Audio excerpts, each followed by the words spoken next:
He's nothing like any other Indonesian politician, a heavy metal music lover, an outsider to the political elite. Kalau kita tidak mau berubah, kita akan ditinggal oleh perubahan. The governor of Indonesia's capital, Jakarta, has won a legion of fans through subsidized education, free healthcare, and fighting corruption. Memang Jokowi luar biasa, dan harapan rakyat bahwa Jokowi lah menjadi presiden yang paling hebat.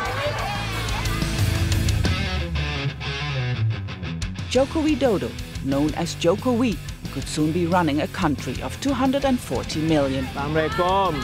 Polls show he's far ahead of his rivals in the race for July's presidential elections. We as the elite only have to follow what people likes. Yeah, and this is what I can see. When people like to have Jokowi, you cannot stop that anymore. Siapa yang dukung Jokowi tepuk tangan? But critics say this one small-town furniture seller is untested as a national leader and out of his league. He doesn't know what to do with Indonesia. There's no concept. No concept. I'm Steph Fasten. On this edition of 101 East, we go behind the scenes with Indonesian presidential candidate Joko Widodo and ask, does he have what it takes to lead the nation?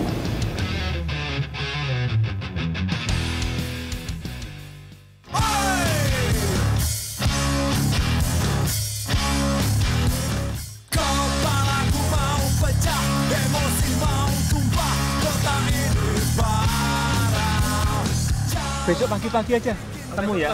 Saya punya ada perlu saya pengen saya sampaikan. Ya. Ya. Jokowi has a big job. As the governor of Jakarta, he oversees Southeast Asia's most congested city, one beset by corruption, poverty, and pollution.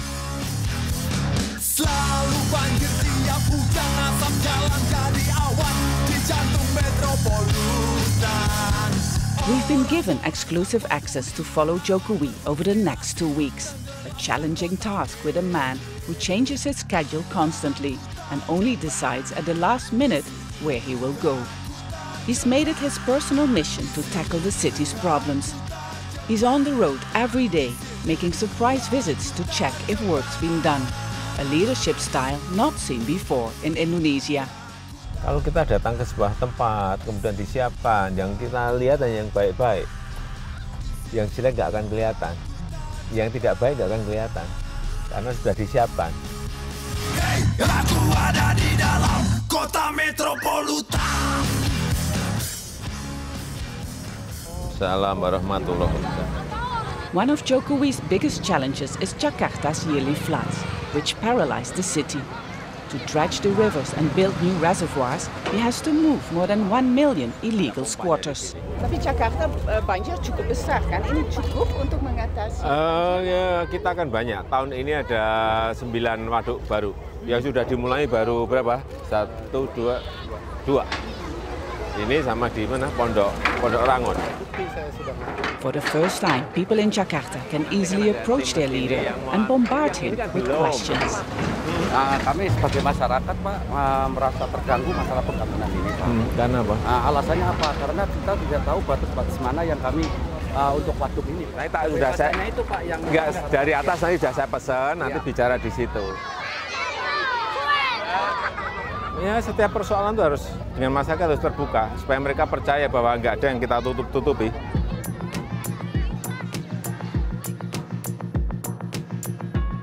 One whose life has dramatically changed because of Jokowi is Sulastri. Ya banyak sih perubahannya, mendingan sekarang kehidupannya warga-warga ini.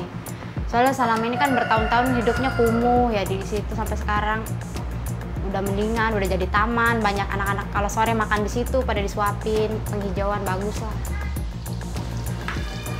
Sulastri, her husband and baby girl moved into this low-cost apartment 6 months ago. Enaknya di sini tuh nggak ada tikus, ya bersih, binatang-binatang kayak nyamuk juga nggak ada, kelabang apa nggak ada. Kalau di sono kan banyak tikusnya, banyak apanya ya. Sampahnya juga di sini kan nggak ada, berserakan bersih. Jadi Anda tinggal di mana sebelumnya? Tadinya pas belum di sono belum di situ, saya di sini dekat jalan raya. Cuman di situ lebih parah, banjir terus. We go down to the slum area where Sulastri used to live. Ini rumah mertua nih. Dulu waktu udah gusuran saya tinggalnya di sini.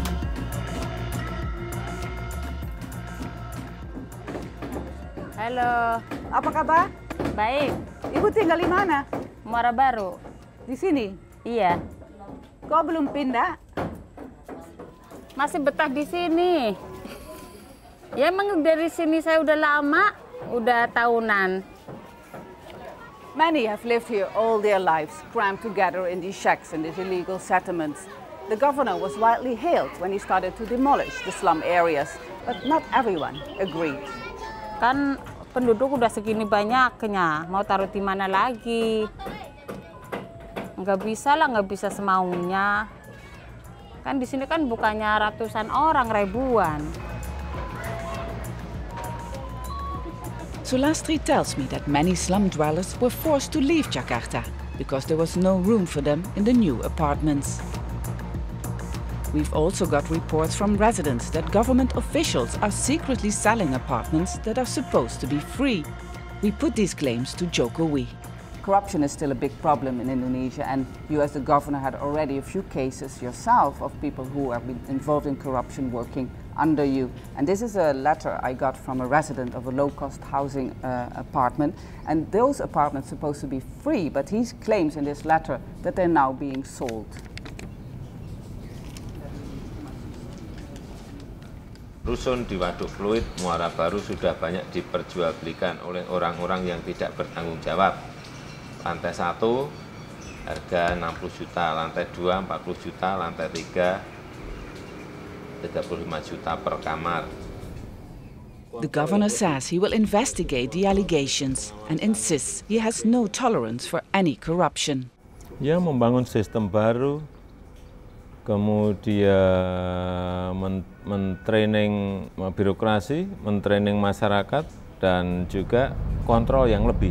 Dan Bapak yakin mereka akan dengar? Tidak hanya sekali, diperingatkan, diganti, peringatkan, dicopot, ingatkan lagi, ganti, ingatkan lagi, copot, cek lagi, cek lagi, cek lagi. Memang harus seperti itu. But Jakarta's governor is facing an uphill battle. Indonesia is one of the world's most corrupt countries, according to Transparency International. Today, Jokowi is taking the fight straight to the city's bureaucrats. Kalau ngomong dengan saya seperti itu pasti saya ngerti. Ini benar, ini nggak benar, ini betul, ini nggak betul pasti saya. Setiap perintah pasti saya ikuti. Jangan diberi hal yang basa-basi. Gimana kemarin jamnya udah ditanam belum? Udah Pak, gimana? Di Monas Pak berapa? 400 Pak saya lihat. Hanya 3. Jokowi shows the officials photos depicting some of the city's problems. Malu kita kalau ada orang asing di sini, malu. Pertanyaan saya, jawaban saya apa coba? Kalau saudara-saudara jadi gubernur, ditanya ini apa, menjelaskannya gimana?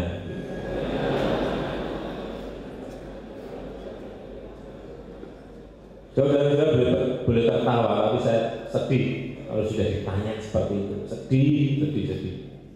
Ini ibu kota negara.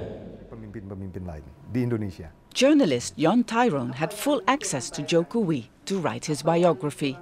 He says the challenges facing the governor are clear. Banyak pejabat-pejabat di bawah dia yang tidak bisa mendukung pekerjaan dia, yang tidak bisa mendukung dia melakukan perubahan. Perilaku asal bapak senang itu masih ada sampai sekarang. Jadi Jokowi itu cuma punya 2 tangan, 10 jari, dan tidak mungkin dia bisa mengurus semuanya tanpa mendengar laporan dari bawahan-bawahan dia.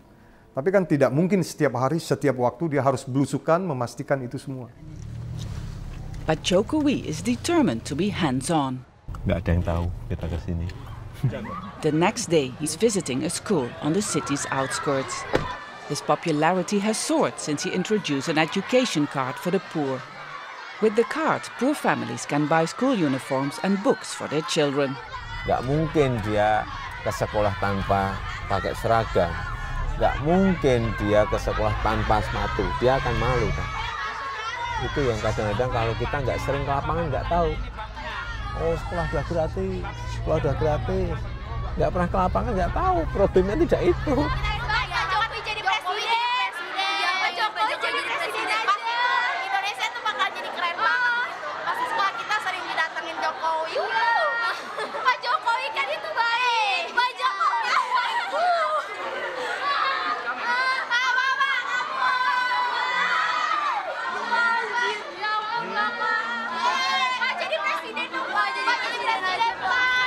Dipakai untuk apa? Buku. Beli buku, terus? Tas. Tasnya mana? Bukunya mana? Terus? Sepatu. Sepatunya itu? Itu dari KJP? Bener?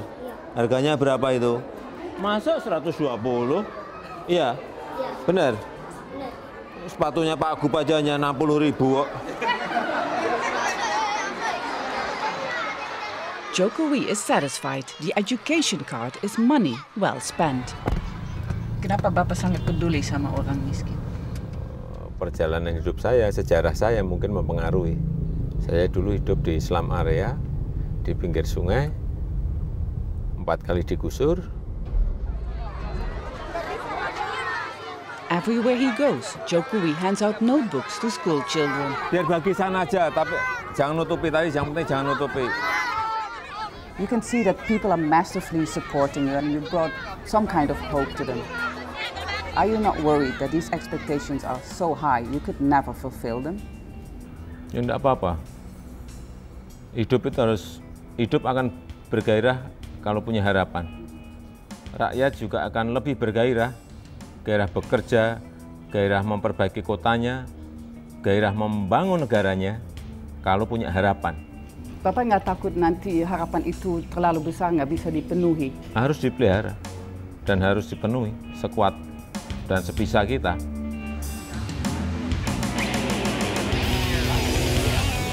And this power could soon grow. Jokowi has only been Jakarta's governor for just 18 months. A media pack follows his every move.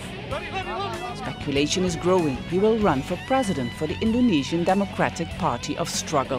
Jadi gimana Pak? Diminta buat jadi capres? Diminta buat maju dalam bursa pemilihan presiden?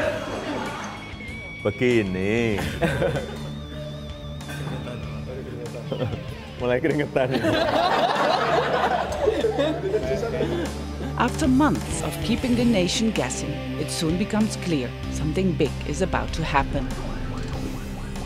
We travel with the governor to North Jakarta, where he finally announces the news. Saya telah mendapatkan mandat menjadi calon Presiden Republik Indonesia dari PDI Perjuangan. Dan dengan mengucap Bismillahirrahmanirrahim, saya siap melaksanakan. Pak, lewat telepon ya Pak ya, mandatnya Pak. Izin Pak, mandatnya lewat telepon Pak. Yeah, I think Mr. Jokowi is number one that he will win because lots of the Indonesian people already waiting for him coming. He never says I'm come president, but lots of the Indonesians are coming, hope he's coming for president. Jokowi is like Obama because when people like to have a change, after 10 years of democratization, corruptions, and all the things that fed them up that they don't see anymore, then they see this as a common people like them and like to have him. And we have to accommodate that. We have to see that this is the voice of the people. The campaign is now in full swing, but his opponents say Jokowi is untested on the national stage and lacks experience. Fadli Zon from a rival party says the Jakarta governor is not ready to run the country. We are gambling. Indonesia is very huge, big, and in some area also very tough, yeah, like Aceh and Papua. I would like to see it like this, you know. If you see a fish in an aquarium, which is very nice to see, you know, beautiful, And if we put the fish in the river or in the sea, maybe that's a different case, you know. You don't see the fish anymore. I don't know whether it's survive or not.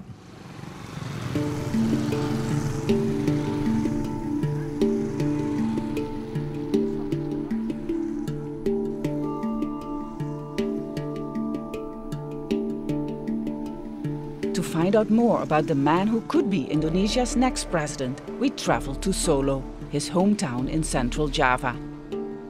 He grew up on the riverbanks here, in a family of carpenters and furniture sellers. Selamat siang. Ya, Halo, Pak. Selamat siang, Mbak. Halo. Mari, Mbak, silakan Bisa masuk. bicara sebentar? Iya, bisa. Apa Mbak. kabar? Mari, baik. Jadi Bapak kenal Pak Jokowi ya? Ya, waktu kecil. Ya. Suharno was Jokowi's old neighbor and watched him grow up. Nah, itu terhitung orang biasa aja kok. Bapaknya kerjanya keras, ibunya kerjanya keras, dia sendiri juga itu. Biarpun masih anak, jiwanya sudah jiwa dewasa gitu loh, Mbak. Kan kelihatan, nggak mau main-main sama kawan-kawan gitu, tapi suka menyendiri, mancing. Kalau mancing tuh bawa buku Bung Karno itu dibaca gitu loh. Suharno remembers clearly when the neighborhood was evicted under the iron rule of former President Suharto in the 1970s. It's an event that deeply affected Jokowi and the community. Ya tahu-tahu terus didatangi dari itu pemerintahan waktu itu masih Orde Lama Pak Soeharto itu, Orde Baru Pak Soeharto itu harus pergi pokoknya. Mau dibikin itu terminal tergandeng itu. When he grew up, Jokowi joined a family business, a furniture factory. Disappointed in how his city was being governed, he entered politics, and in 2005 he was elected mayor of Solo. He transformed the poor city into an economic hub. Masalahnya Pak Jokowi itu nggak kepengen kaya atau nggak apa, yang penting rakyat itu bisa hidup, ekonomi, bidang kesehatan, bidang pendidikan. Ini cerita nyata masalahnya, jiwanya kan begitu.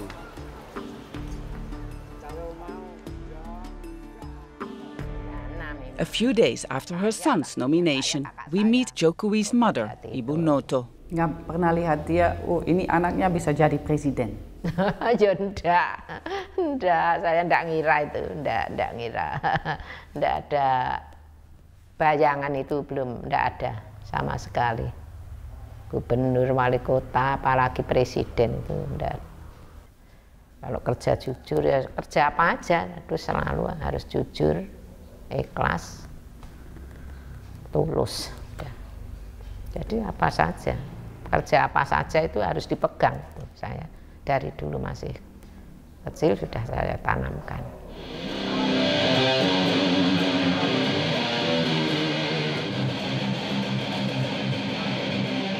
Kan sebelum mungkin menurut saya ini adalah keberhasilan utama Jokowi adalah membuat saya dan mungkin warga Solo itu merasa bangga bahwa saya adalah warga Solo gitu. Stefanus Aci shares a passion with Jokowi, one that has made them firm friends. A passion for heavy metal music. Emang sangat suka Metallica, suka dia hampir semua musik rock di era itulah. Semua orang Indonesia kayaknya suka musik rock. Cuman beberapa orang kemudian setelah merasa tua, kemudian tidak mengakui pernah saya sudah sehat sembuh gitu. Tapi Jokowi masih menganggap bahwa saya adalah metalhead gitu. Itu luar biasa. Nggak terganggu juga di kamar, udah kamarnya sendiri udah jreng saya biarin. Adik-adiknya itu Mas Joko berising Bu, itu berising. Ya biarin. Dan dia ikut nyanyi waktu dengar musik? Ya lunjak-lunjak itu sampai sekarang masih senang. Udah 50 lebih? 52 tahun. Masih ABG sedikit. Iya. Benar ya? Iya, nggak tahu, tapi ada hubungan lah antara Metal dan Jokowi. Yang terakhir saya hadir sudah jam berapa? Jam 11 malam. Iya, ya Bet ya, malam ya kita datang sudah malam. Dan orang nggak tahu, saya udah nonton di situ udah lama, ada gini-gini. Ya gini udah baru. Wah, Jokowi bubar aja. Baik langsung. Jokowi's passion for heavy metal is not the only thing that distinguishes him from other Indonesian politicians. He's not from a military background nor part of the elite. If elected president, he will face challenges unlike anything he has encountered before in a country battling a slowing economy, plagued by natural disasters and challenged by religious and ethnic divisions. Nanti kalau banyak ya tambah. His family and friends support his presidential aspirations, but they have some misgivings. Kalau saya sendiri kurang yakin sebetulnya, kasihan gitu loh. Istilahnya belum selesai gubernur kalau langsung dicalonkan tuh saya kasihan. But despite his concerns, his old friend Bandi is passionately campaigning for Jokowi. Halo, siapa ini? Jokowi. Jokowi. Ini fans berat ya? Iya, fans berat Jokowi. Iya, betul. Jadi semua orang pakai ini? Iya. Wajah Jokowi? Wajah Jokowi 100 orang. 100 orang? Iya. Nah, kita akan pendukung berat. Others are shaving their heads to show support. Itu loh, bilang Jokowi itu loh, presiden. While his mother prays. Lah anak karo mau punya keinginan, punya cita-cita, kan orang tua selalu mendoakan.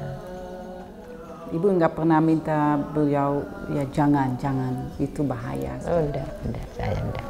Enggak, saya enggak. Dia sendiri kan sudah bisa mengira-ira ini bahaya apa enggak ini. Udah. Saya enggak pernah pesan. Mau nggak, berani nggak Jokowi mereformasi perangkat hukum?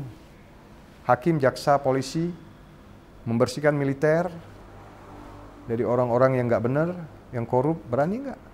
The leader also need, as a pilot, as a, need to carry, to bring people to the right direction. And he doesn't have that. We don't know yet. What is his vision, his mission about Indonesia? Put him in the debate. Put him in the debate.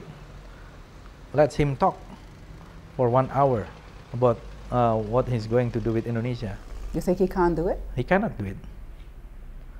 Because he doesn't know what to do with Indonesia. There's no concept. No concept. That's very dangerous for a leader. Sosoknya berkarisma. Try telling that to his die-hard supporters,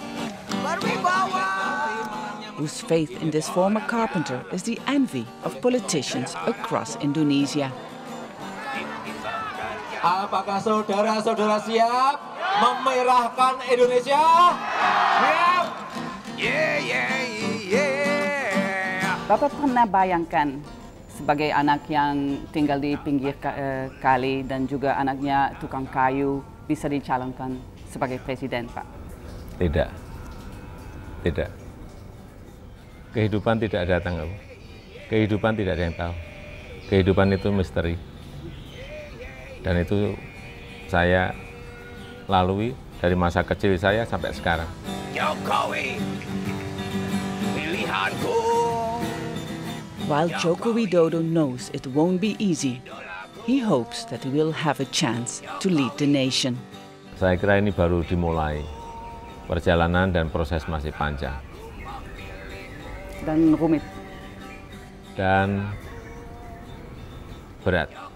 Dia meyakinkan masyarakat bahwa kita mampu, bahwa Indonesia mampu, bahwa pemerintah mampu, bahwa rakyat mempunyai daya saing dengan negara-negara yang lain. Harus diyakinkan itu. Bekerja harus optimis. Bekerja tidak boleh pesimis.